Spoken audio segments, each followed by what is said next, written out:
The rivalry between Larry Bird and Magic Johnson ignited in the 1979 NCAA championship game, where Magic's Michigan State triumphed over Bird's Indiana State. That clash wasn't just a game. It was a cultural phenomenon that captivated the nation.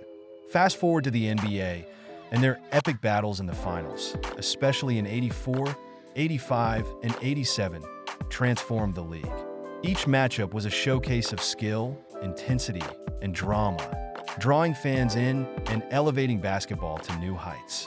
Their rivalry defined the 1980s, creating a legacy that still resonates today.